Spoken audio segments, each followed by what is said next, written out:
이때로부터 예수 그리스도께서 자기가 예루살렘에 올라가 장로들과 대제사장들과 서기관들에게 많은 고난을 받고 죽임을 당하고 제3일에 살아나야 할 것을 제자들에게 비로소 나타내시니 베드로가 예수를 붙들고 항변하여 이르되 주여 그리 마옵소서. 이 일이 결코 주께 미치지 아니하리이다. 예수께서 돌이키시며 베드로에게 이르시되 사탄아 내 뒤로 물러가라. 너는 나를 넘어지게 하는 자로다. 네가 하나님의 일을 생각하지 아니하고 도리어 사람의 일을 생각하는도다 하시고 이에 예수께서 제자들에게 이르시되 누구든지 나를 따라오려거든 자기를 부인하고 자기 십자가를 지고 나를 따를 것이니라. 누구든지 제 목숨을 구원하고자 하면 잃을 것이요 누구든지 나를 위하여 제 목숨을 잃으면 찾으리라. 계속해서 우리가 지난주부터 십자가에 대한 의미를 같이 은혜를 나누고 있습니다. 우리가 사순절을 보내면서 다음 주일은 종려주일, 그 다음 주일 3월 마지막 31일은 부활주일입니다. 이 땅 위에 우리를 위해서 오셨고 십자가를 지신 그분의 삶, 그분이 우리를 위해서 피 흘리셨기에 나는 죄와 사망 권세에서 건짐받고 하나님의 거룩한 자녀가 되었습니다. 그 믿음으로 오늘도 승리하시길 간절히 축원합니다. 주 안에서 살아간다라고 하는 것 은혜죠. 우리가 분명히 여러분 가운데 인생이 한 주간 살아오면서 고달프기도 하고 힘들었을 텐데 오늘 여러분들이 말씀을 통해서 은혜 받고 새 힘을 얻어서 승리하는 새로운 한 주가 되시기를 간절히 축복합니다. 이 마음으로 다시 한번 또 인사할까요? 항상 힘내시기 바랍니다. 인사합시다. 항상 힘내시기 바랍니다. 힘내셔야 돼요. 세상은 참 힘들어요. 경제적으로도 어렵고 물가가 계속해서 고공행진을 이어갑니다. 그런데도 우리가 또 이렇게 줄이지 아니하고 잘 살 수 있다는 것은 크신 은혜, 주님의 사랑인 줄로 믿습니다. 전 세계 데이터를 보니까 50억 이상이 되죠. 60억 가까이 이르는 전 세계 인구가 되죠. 2억 명이 기아로 먹을 것이 없어서 힘들어하고요. 7억만 명이 거의 식량이 없는 기아와 기근에 시달리고 있는 게 전 세계 인구의 10%, 그 이상 20%가 힘들어합니다. 또 전쟁 가운데 있는 나라도 있고 힘든 가운데 있지만 오늘 우리가 살아가는 이 땅에 주님께서 이곳에 우리를 보내시고 이렇게 살아가게 하신 것 은혜인 줄 믿고요. 그 은혜 가운데 항상 그 누리면서 또 베풀면서 살아가는 여러분 되시기를 간절히 소망합니다. 세상 사람들을 보면 조금이라도 좀 빠른 길, 쉽고 쉬운 이 지름길을 가려고 합니다. 우리 가운데도 혹 나는 그렇지 않아. 나는 지름길보다 멀고 험한 길이라도 정도로 가는 길을 가는 사람이야 라고 자신 있게 말할 수 있는 분이 있을지 모르겠지만 그렇게 살아온 분도 계실지 모르겠지만 대부분의 사람들은 좀 더 빠른 길 아니면 쉬운 길을 찾아가는 것이 인간의 본성이겠죠. 또 우리 한국 사람들의 특징은 빨리빨리가 익숙해져 있잖아요. 고도로 경제 성장을 이루어간 것도 보면 우리 한국에 이런 이 빨리빨리의 문화가 있지 않았나 생각해 봅니다. 근데 중요한 것이 있다면 믿음이라고 하는 것, 우리가 신앙생활이라고 하는 것은요, 빨리빨리는 없는 것 같아요. 믿음은 끊임없이 내가 하루하루 걸어가면서 믿음을 살아갈 때 그 가운데 하나님의 도우심을 경험하고 살아가는 것이 주의 은혜임을 믿습니다. 이것을 오늘 우리들이 깨닫게 되기를 간절히 축복합니다. 사랑하는 여러분, 우리 그리스도인들이 가야 할 길은요, 지름길이 아니라 십자가의 길이고 또 빠른 길이 아니라요, 바른 길을 걸어가야 합니다. 오늘 예수님께서 제자들에게 우리에게 주는 교훈의 메시지는 무엇입니까? 예수님께서 제자들에게 당신이 가셔야 할 십자가의 길에 대해서 말씀을 하고 계세요. 이 말씀을 하게 되는 배경이 나와 있습니다. 우리 마태복음 16장 13절에서 20절 말씀을 보면 우리가 너무나도 잘 아는 말씀이죠. 예수님께서 제자들을 데리고 가이사랴 빌립보, 이스라엘의 북쪽 지역에 있습니다. 그 지역에 가서 제자들에게 물어보시는 내용이 나옵니다. 가이사랴 빌립보는 그리스가 점령할 때는 그리스 신전이 있었고요. 또 예수님 당시는 로마가 정복하고 있었기 때문에 로마의 신전이 있습니다. 또 그 이전에는 인신제사, 아이들을 산채로 죽여서 드렸던 인신제사가 있던 곳이 이 가이사랴 빌립보 지역입니다. 그곳에 도착해서 많은 사람들이 있는 가운데 특별히 제자들에게 예수님께서 물어보시죠. 나를 누구라 하느냐? 더러는 엘리야, 더러는 선지자, 이렇게 다시 살아나온 선지자입니다 라고 이야기하죠. 그러면서 그렇다면 너희들은 나를 누구라 하느냐라고 물어보시죠. 그때 유명한 베드로의 대답이 나오지 않습니까? 어떤 고백입니까? 우리가 잘 압니다. 마태복음 16장 16절이에요. 같이 읽습니다. 시작. 시몬 베드로가 대답하여 이르되 주는 그리스도시요 살아계신 하나님의 아들이시니이다. 아멘. 이 고백을 합니다. 그 고백을 들으신 주님께서요 너무나도 기뻐하셨어요. 베드로를 칭찬하시고 축복해 주셨습니다. 베드로의 신앙 고백을 들으신 주님께서 어떻게 하시냐? 너 고백 위에, 너 이름 반석 위에 교회를 세우겠다라고 말씀하셨고요. 그리고 그 말씀에 이어서 오늘 본문 말씀 21절로 이어집니다. 또 21절의 시작이 뭐죠? 이때로부터라고 시작합니다. 당신이 가셔야 할 십자가의 길에 대해서 베드로의 신앙 고백을 들은 이후에 예수님께서 하시는 말씀이죠. 물론 베드로가 십자가의 길을 간다라고 말씀하시는 주의 말씀을 100% 이해할 수 없었고요. 또한 받아들일 수도 없었습니다. 그래서 주님께 이렇게 말씀하셔. 주님, 절대로 그렇게 생각해서는 안 됩니다. 주님의 말씀을 가로막게 됩니다. 십자가의 길을 가로막고 그 길을 걸어가서는 안 됩니다. 라고 주님을 책망한 베드로의 행동을 인간적인 생각으로 바라본다면 충분히 그럴 수도 있다라고 우리가 생각할 수 있겠죠. 우리가 쉽게 생각하면 여러분들이 예를 들면 전쟁터에 파병을 자원하거나 아니면 고생을 사서하는 분들 있죠. 그런 분들에게 가족들이 쉽게 얘기하죠. 왜 고생 사서하냐? 뭐하러 너가 대신 가냐? 이렇게 하는 사람도 있지 않습니까? 그런 마음으로 예수님의 제자였던 베드로가 예수님이 하신 말씀을 가로막게 됩니다. 그러면서 오늘 본문 통해서 주시는 메시지가 뭐냐? 고난의 길, 십자가의 길, 죽음의 길을 가시겠다고 하는 주의 말씀을 듣고 베드로가 주님, 절대로 그 길을 가시면 안 됩니다라고 말할 때 인간적으로 쉽게 생각하면 고마울 수도 있겠죠. 그러나 주님께서 이 베드로를 통해서 어떻게 우리들에게 말씀하시느냐? 단호하게 예수님은 그 베드로가 한 말을 거부하십니다. 편한 길, 쉬운 길, 빠른 길을 거부하셨어요. 고난의 길, 십자가의 길, 죽음의 길, 비록 멀고 험할지라도요, 하나님께서 가신 그 길을 가시기 위해서 예수님은 베드로를 책망하십니다. 여러분, 우리가 그것을 깨달으셔야 돼요. 예수님께서 가시는 길만 그런 것은 아니에요. 우리들이 예수님의 제자입니다. 예수님의 자녀입니다. 크리스찬이죠. 하나님의 백성인 우리가 가야 할 길도요, 어떻게 보면 쉽고 빠른 길은 아닙니다. 때로는 멀리 돌아가야 될 길이 있고요. 때로는 힘들고 어렵지만 가야 할 때도 있고요. 때로는 고통과 아픔이 있지만 가야 할 때도 있습니다. 그때 이 예수님께서 이렇게 말씀하신 이유가 있습니다. 베드로를 왜 책망하셨느냐? 이유가 있는 거예요. 주님께서 끊임없이 우리들에게 원하는 게 뭐냐? 제자가 되었다면, 너가 정말 주는 그리스도시요 살아계신 하나님의 아들이십니다라고 하는 신앙 고백을 했다면 믿음이라고 하는 거 생긴 거잖아요. 믿음으로 말미암아 구원받으니까. 그렇다면 그 믿음이 입술로만 고백이 아니라 삶으로 증명되기를 원하신다는 거예요. 오늘 여러분들이 주님, 나는 예수 그리스도를 믿습니다. 나는 예수님만이 나의 인생의 주인이십니다라고 고백했다면 그 고백 위에 뭐가 있어야 되느냐? 이후의 삶의 모습에 예수 믿는 자의 삶의 모습이 드러나시길 간절히 축복합니다. 주님은 그걸 원하는 거예요. 베드로, 너 정말 멋진 신앙 고백을 했어. 그런데 그 신앙 고백 위에 가야 할 길이 있단다. 그 길은 세상이 원하는 길이 아니야.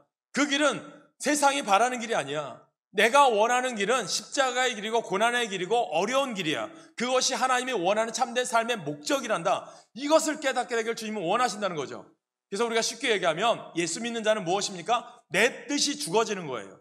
내 자아가 죽어지는 거예요. 그러므로 말미암아 내 안에 누가 살아요? 갈라디아서 2장 20절 말씀처럼 나는 죽고 내 안에 비로소 예수 그리스도가 사는 인생을 사는 것임을 믿으시길 간절히 축복합니다. 여러분 가운데 예수가 있길 축복합니다. 여러분 가운데 예수 그리스도의 믿음이 있길 간절히 축복합니다. 그 길을 걸어가라는 거예요. 그래서 예수님께서 베드로를 책망하신 이후에 24절을 우리에게 말씀하는 거죠. 24절 같이 읽습니다. 시작. 이에 예수께서 제자들에게 이르시되 누구든지 나를 따라오려거든 자기를 부인하고 자기 십자가를 지고 나를 따를 것이니라. 아멘. 이 교훈을 줘요. 자기 십자가를 지라는 거예요. 그럼 십자가를 진다는 것은 십자가의 무게를 느끼며 십자가의 고통을 당하는 것입니다. 쉽게 얘기하면 십자가의 수치를 당하는 것입니다. 십자가는 장식이나 액세서리가 아닙니다. 십자가는 달고 가는 것이 아니라 지고 갈 때 그 가치가 있음을 믿으시길 간절히 축복합니다. 이 말은 뭘까요? 우리들이 쉽게 생각하면 내가 어려워, 힘들 때 내가 뭔가 십자가가 있어. 가족의 십자가, 남편의 십자가, 아내의 십자가, 자녀의 십자가, 이것을 의미하는 게 아니에요. 주님께서 우리들에게 원하는 게 뭘까요? 믿는 자답게 살기를 원하는 거예요. 십자가를 진다는 것은 뭐냐면 여러분들에게 주신 삶의 목적이 있어요. 달란트들이 있고요. 여러분들에게 주신 사명이 있어요. 그 사명을 잊지 말라는 거예요. 하나님 여러분 부르신 데는 여러분들 특별한 목적과 뜻 가운데 부르셨는데 사명을 주셨잖아요. 그 사명을 잊지 말라는 거예요. 그게 뭐예요? 십자가를 생각하라는 거예요. 십자가를 바라보라는 거예요. 그래서 우리가 가야 할 길은 십자가의 길입니다. 십자가를 지고 주의 뒤를 따라가야 합니다. 결코 주님보다 앞설 수가 없는 십자가의 길을 우리는 가야 한다는 거예요. 그래서 24절에 예수님은 자기 십자가를 지라고요, 우리에게 명령하세요. 여기에 자기 십자가를 지고를 원어 헬라의 뜻을 보니까 이런 뜻이에요. 그리스도를 따름으로 생겨나는 고난뿐 아니라 죽음까지도 각오하는 헌신된 마음을 의미합니다. 특히 명령형으로 사용하여 더 이상 지체하지 말고 지금 당장 능동적으로 자신에게 주어진 사명을 감수할 것을 요구하고 있습니다. 그러니까 십자가를 지는 일은 참된 그리스도인이 되게 하는 거예요. 믿는 자답게, 예수의 자녀답게 살라는 거죠. 또 우리들이 십자가를 사람 때문에 지는 것으로 오해하셔는 안 돼요. 때로는 남편 때문에, 아내 때문에, 자식 때문에 십자가를 진다고 흔히 말합니다. 그러나 십자가는 다른 사람 때문에 지는 것이 아니라요, 나 때문에 지는 것을 기억하시길 축복합니다. 그러므로 자기 십자가를 지고 주어진 믿음의 길을 걸어가야 되는 거예요. 여러분들 주님 안에서 우리가 때로는 피곤해요. 육신이 연약하고 바빠요. 그래서 주의 주신 사명의 십자가가 있잖아요. 뭡니까? 헌신, 봉사, 달란트들, 때로는 교사, 찬양대, 몸된 교회를 가꾸는 일들 다 사명입니다. 그 사명의 십자가를 놓지 말라는 거예요. 언제까지요? 주님이 부르실 그날까지라는 거예요. 그래서 오늘 주님께서 오늘 자기 십자가를 지고라는 이 말씀을 통해서 세 가지의 교훈을 주고요, 우리들에게 뜻이 있습니다. 첫째는요, 주의 일을 생각하라는 거예요. 주의 일. 이는 나의 정과 욕을 십자가에 못 박고 나는 죽고 예수님이 내 안에 살아계심으로 살아감을 의미합니다. 생각하라는 거예요. 무엇을 오늘 생각하십니까? 여러분도 오늘 예배 자리에 나왔는데 머릿속에 뭐가 있으세요? 이것을 깨달으라는 거예요. 지금은 은퇴한 이게 윌로우 크릭 교회 비갈벨스 목사님의 예언입니다. 그분이 책에서 이렇게 고백을 한 적이 있어요. 아침 일찍 일어나서 차를 타고 출근하면서 라디오를 틀어서 지난밤 증권지수, 나스닥 지수가 올랐는지 내렸는지를 체크업한다. 또 가는 길에 스타벅스가 있으면 드라이브 스루에서 어떤 차를 마실까, 어떤 커피를 마실까 고민을 하다가 출근을 한다. 그런데 어느 날 매일 그렇게 하다가 하나님께서 깨달음을 주셨대요. 회개하였다는 거죠.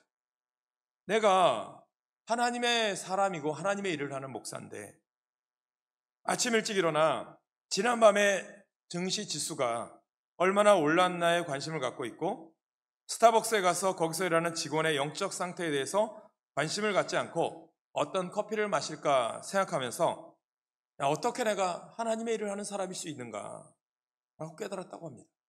회개하신 거죠. 이것이 우리의 모습일 수도 있어요. 사람의 일에는 많은 생각과 관심을 가지고 있지만 영적인 하나님의 일에 대해서 전혀 생각지 않고 무관심하게 우리가 살아가고 있지는 않습니까? 그래서 본문 23절에 베드로에게 예수님이 책망하시는 장면이죠. 같이 읽습니다. 시작.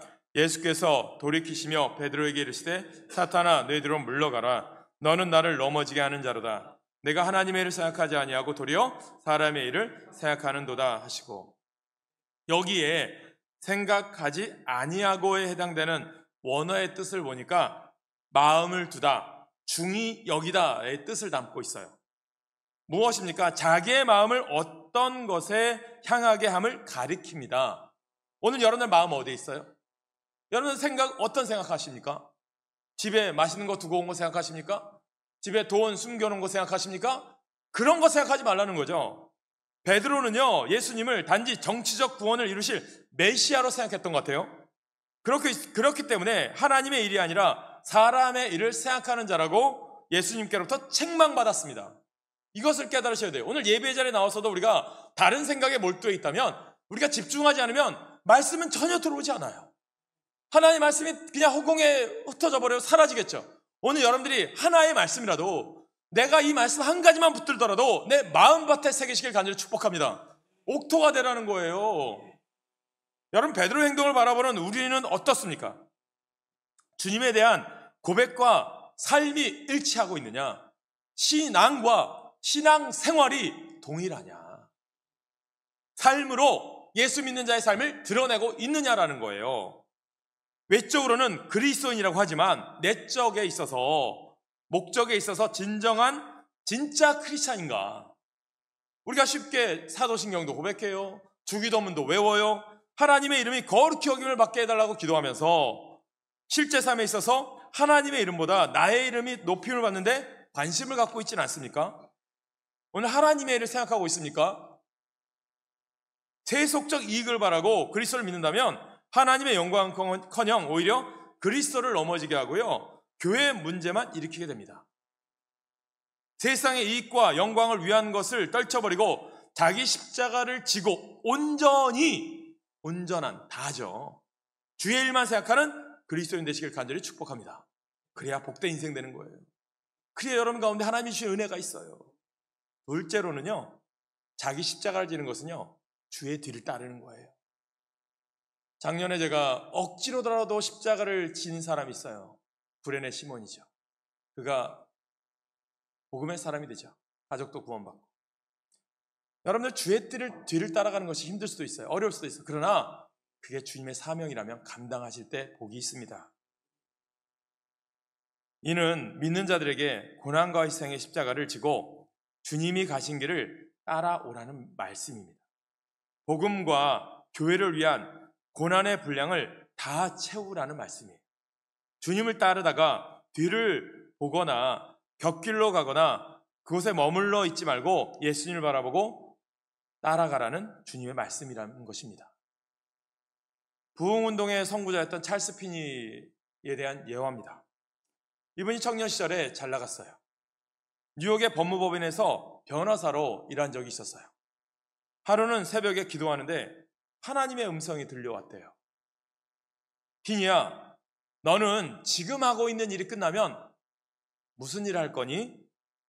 그는 이렇게 얘기합니다. 저는 제 이름을 앞세운 멋있는 변호사 사무소를 개업하겠습니다.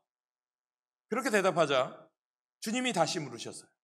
그 다음에는 너 무엇을 할 거니? 저는 그렇게 변호사 사무소를 개업하고 부자가 될 거예요. 그 다음엔 주님이 또 물어보셔요. 그 다음엔 또 무엇을 할 거니? 은퇴하겠지요? 라고 대답했어요. 또 물어보세요. 너 그 다음엔 또 무엇을 할 거니? 죽겠지요. 그렇다면 주님이 죽은 후에는 무엇을 하겠니? 라고 물어보셨어요. 그때 이 찰스 피니가 정신이 번쩍 들더래. 심판받겠지요. 갑자기 두려움이 밀려왔습니다. 내가 심판대 앞에 설 수 있는가? 그 자리에서 무릎을 꿇고 부르짖어 기도했다고 합니다. 이렇게 기도했어요. 하나님, 저는 형식적으로 믿었고 진정으로 믿지 못했습니다. 나를 구원하여 주시고 평안을 허락하여 주시옵소서. 기도한 후에 평안을 얻었습니다. 그때 기도 중에 하나님이 음성을 들려주세요. 너는 변호사가 되지 말고 나의 복음을 전하는 종이 되어라. 변호사로 출세할 수 있었는데 주의 뒤를 따라가라는 것입니다. 결국 찰스 피니는 영적으로 침체되어 있던 미국을 다시 일으켜 세우는 위대한 부흥사가 되는 길을 선택했습니다. 자기 십자가를 따라 지고 주를 따라가 죽은 영혼을 살리는 하나님의 도구가 된 것입니다.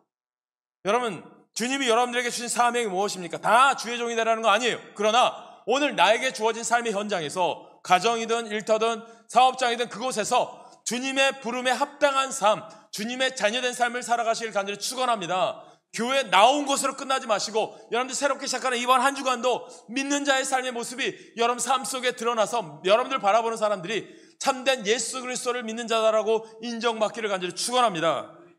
그래서 본문 24절에 이에 예수께서 제자들에게 이르시되 누구든지 나를 따라오려거든 자기를 부인하고 자기 십자가를 지고 나를 따를 것이니라. 아멘.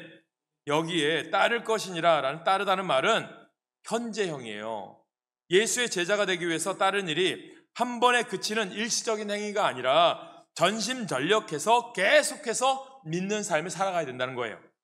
자신의 길을 걸어가는 것이 아니라 예수께서 가신 길을 자기 십자가를 지고 따라가라는 거예요. 끊임없이 언제까지요? 주님이 부르실 그날까지. 그리스도의 제자가 되려는 자는 반드시 피와 땀과 눈물의 희생이 있는 십자가를 지고 가야 합니다. 자기를 부인하는 일이 소극적 단계라면 자기 십자가를 지는 것은 적극적인 단계겠죠. 진정한 제자는 십자가를 등에 지고 눈으로 그리스도를 바라보며 그 뒤를 따라가는 자입니다. 그러므로 날마다 그리스도를 향하여 자기 십자가를 지고 따라가는 여러분 되시기를 간절히 축복합니다. 그렇게 결단하셔야 돼요. 우리가 잘 아는 주기철 목사님, 일사각오의 신앙이라고 알려져 있어요. 그분이 이런 말을 합니다. 주님을 위하여 오는 고난을 내가 피하였다가 이 다음 내 무슨 낯으로 주님을 대하오리. 주님을 위하여 이제 당하는 수욕을 내가 피하였다가 이 다음 주님이 너는 내 이름으로 평안과 즐거움과 영광을 다 받아 누리고 고난의 자는 어찌하고 왔느냐고 물으시면 네, 무슨 말로 대답하랴. 주님을 위하여 오는 십자가를 내가 이제 피하였다가 이 다음 주님이 너는 내가 준 유일한 유산인 고난의 십자가를 어찌하고 왔느냐고 물으시면 네, 무슨 말로 대답하랴. 그러면 어떻습니까? 자기를 향한 걸음이 아니라 주님을 따라가는 십자가의 걸음이 되어야 한다는 거죠. 등에 십자가가 아닌 세상 것이 실려 있다면 내려놓고 십자가를 져야 합니다.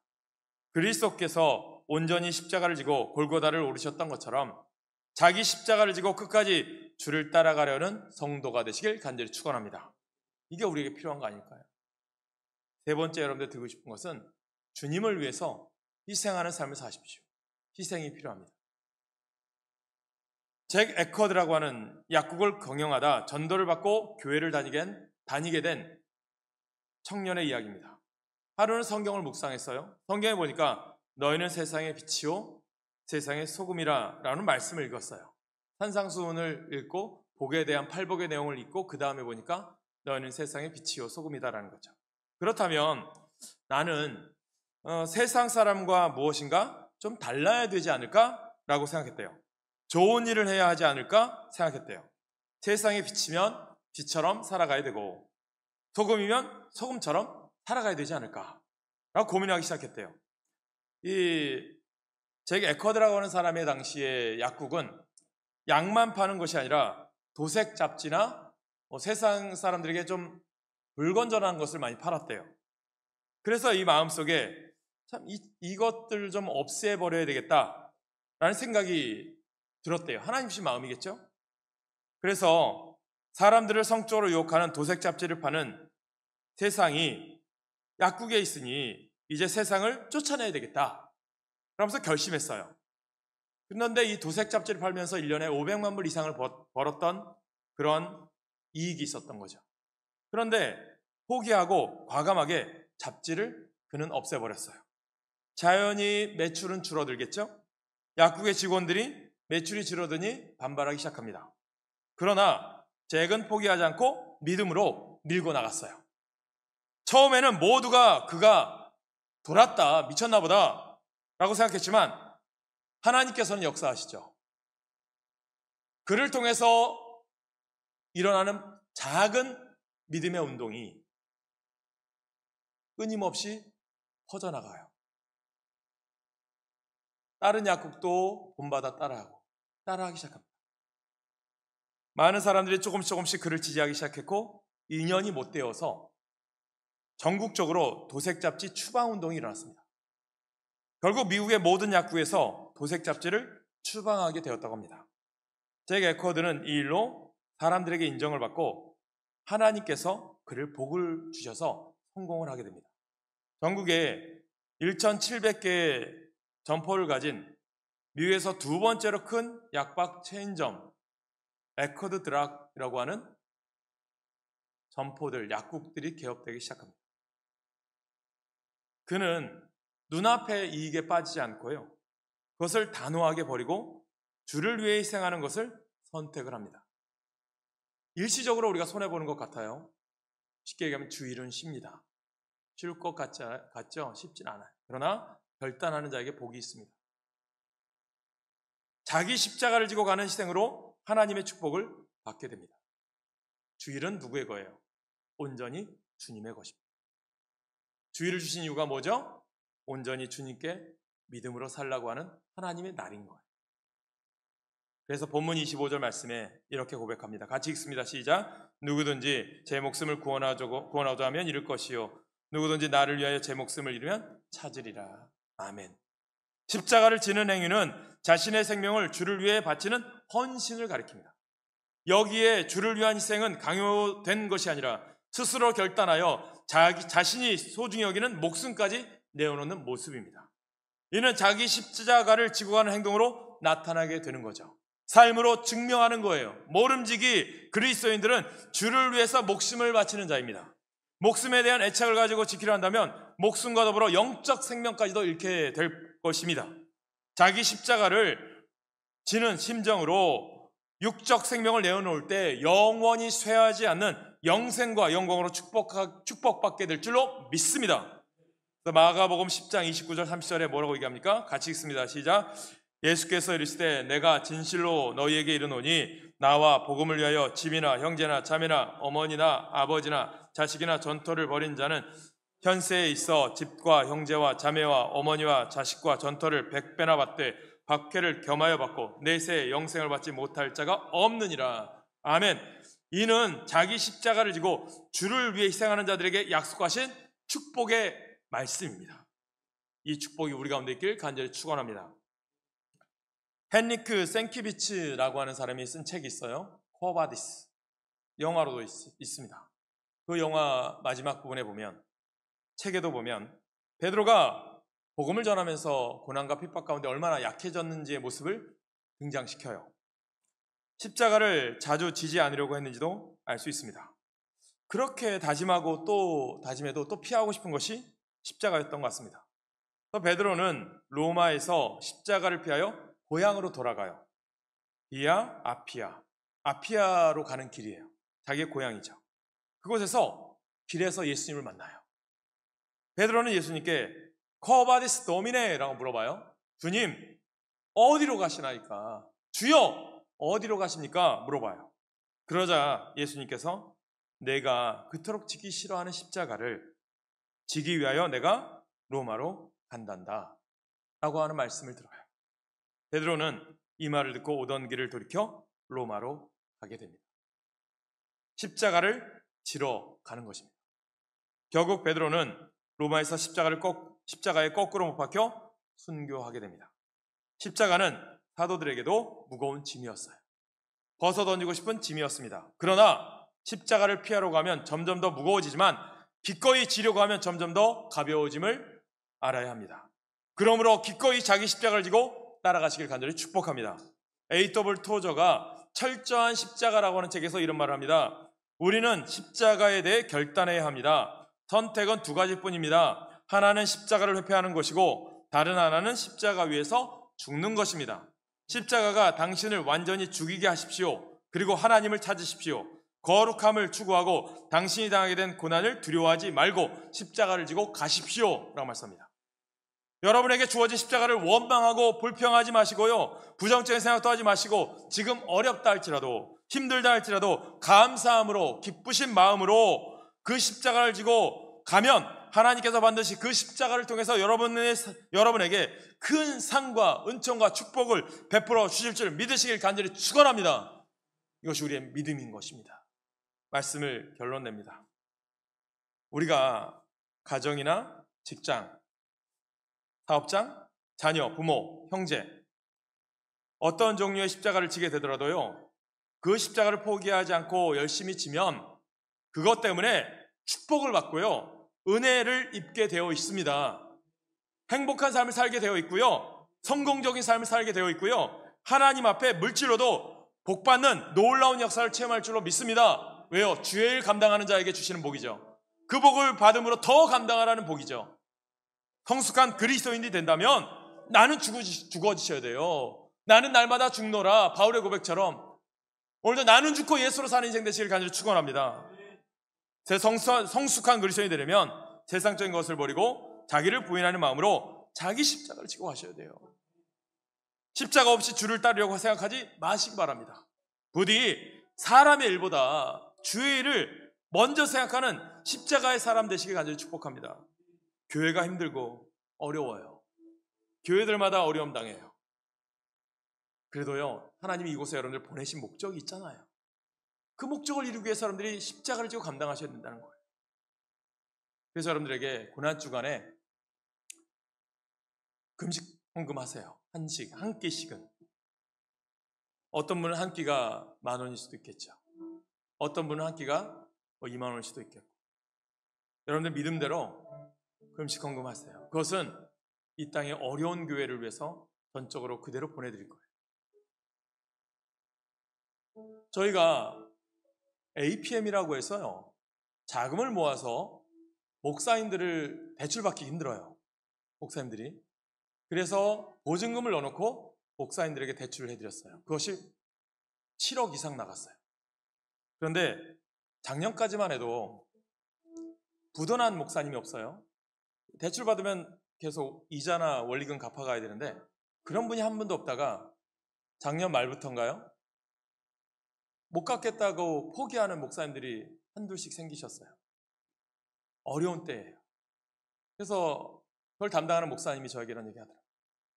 어떻게 해야 될까라고 하다가 그것을 모은 자금에서 대납을 해준 거예요. 그리고 그냥 탕감해주면 안 될 것 같아서 그래도 복음 전하고 교회를 지키십시오. 그리고 조금 더 나아지면 그때 갚으십시오라고 얘기했어요. 이 시대가 힘든 시대예요. 복음도 힘들고 예수 믿고 살아가는 것도 힘들 수 있어요. 그러나 주님은 오늘 우리 가운데요, 자기를 부인하는 마음으로 자기 십자가를 지라고 말씀하시는 거예요. 십자가 없이 주를 따를 수는 없어요. 부디 사람의 일보다 주님의 일을 먼저 생각하는 십자가의 사람이 오늘 여러분 되시길 축복합니다.